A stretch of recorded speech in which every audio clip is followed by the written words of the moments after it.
So we will begin where each of us will represent themselves and say a few words and light a candle.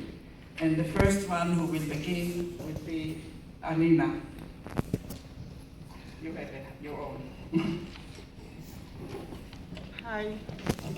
Can you hear me? No. You have to open it. Turn it on. You have to turn it on.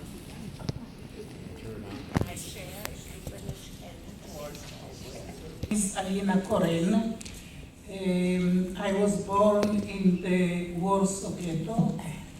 My parents, Esther and Shlomo Ferial, came to the ghetto from Botswana, where they were born.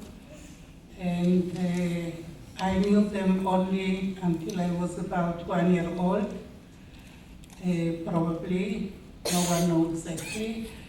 And I was given to a Polish couple that kept me and saved me during the war. So I'm lighting the candle in the memory of my parents, Esther and Shlomo Beliard, and in the memory of all my family that was murdered during the Holocaust, and also in the memory of my saviors, Adela and Dionisi Rozwadowski, and for all the 6 million people that were murdered during the Holocaust.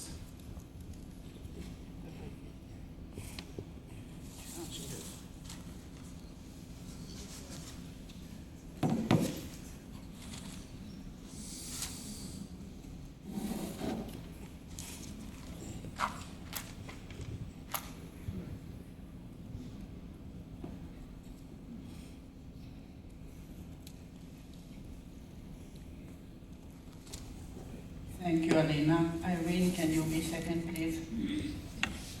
It's on.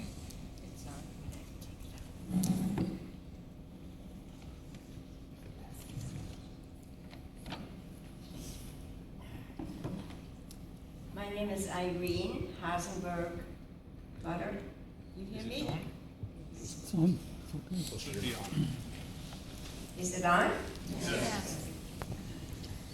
I was born in Berlin.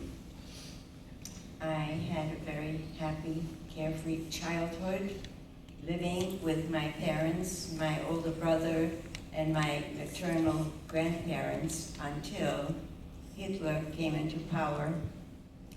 My family emigrated to Holland in 1937, hoping to escape the Nazis and the persecution, and thinking that we would be safe because Holland was neutral during World War I. The Nazis followed about 2.5 years later. They occupied the Netherlands and the persecution of Jews escalated. I was in 3 camps, first a concentration camp in Holland, then transported to Bergen-Belsen, and then in a displacement camp in North Africa. My family and I were the fortunate recipients of false Ecuadorian passports, and on account of these passports, we were included in a prisoner exchange of Germany and America. Was arranged by Franklin Delano Roosevelt. We were put on a train from Bergen-Belsen to Switzerland. On the train, my father died. We arrived in Switzerland. My mother and my brother were hospitalized immediately, and I ended up in North Africa. But a year later, I came to the United States, and eventually my mother and my brother joined me, and we started a new life. So I am lighting the candle in memory of my dear father, who almost made it to freedom, and my grandparents that I grew up with, and many other relatives who perished during the Holocaust, and of course, all the other Jews who were murdered, and the other people who were murdered as well, non-Jews.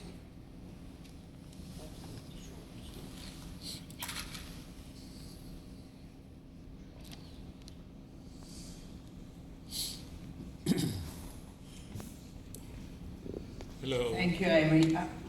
No, not in all this order. Oh, Sorry. I'm sorry. Miriam Brysk is next.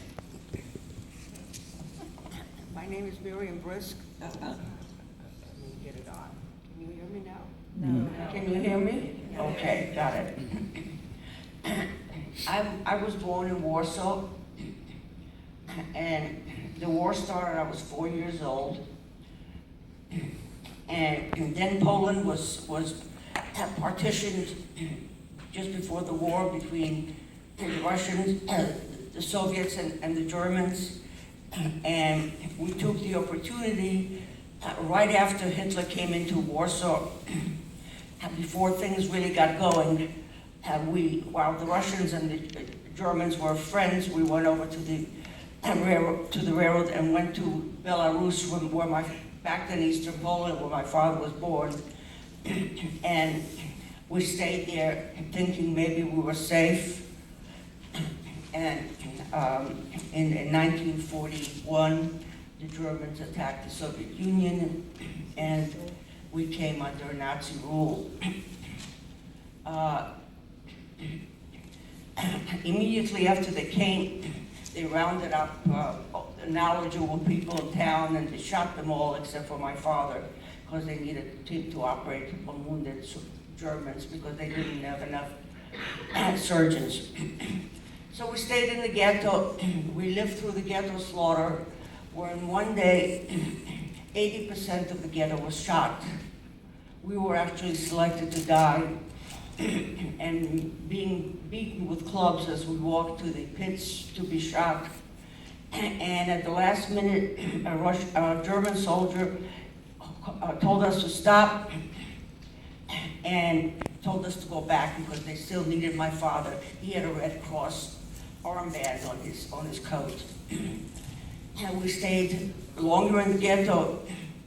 And then in November 1942, two Jewish partisans from the town I was in Lida, came into the ghetto to bring my father back with them to the partisans because they needed a surgeon to operate on wounded partisans. And we escaped into this absolutely the wildest forests in all of Europe are in Belarus. And we stayed there. We didn't have enough clothing. It was cold. It was a very, very difficult existence. And periodically the Germans attacked us, and my parents and I were separated several times, but managed to get together. Finally, my father, they established a hospital right in the wilderness where my father and the Jewish doctors and nurses who escaped the ghettos worked. And hundreds of lives, both Jewish and non-Jewish, were saved through their efforts. And then in June of 1944, Russian tanks came into the forest and we were liberated. And from there on, it was difficult because the Russians didn't want to let go of the they needed doctors. We escaped and crossed all of Europe, finally getting to Italy, where we stayed for 2 years. And then we came to America in February of 1947. And for me, it was particularly hard because I never went to school before. And I was 12 years old. So I want to dedicate this, the lighting of the candle, to my Aunt Ala, and also to all my grandparents and other relatives who perished, including one who fought in the Warsaw Ghetto Uprising.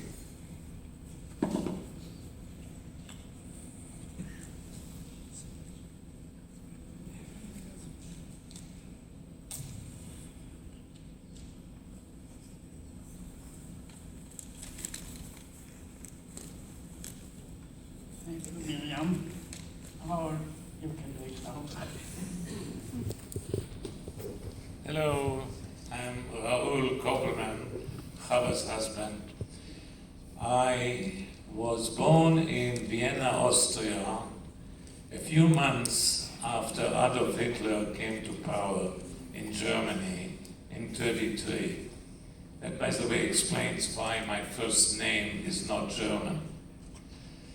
When the Nazis came to Vienna in 1938, my father ended up in a notorious concentration camp, Buchenwald.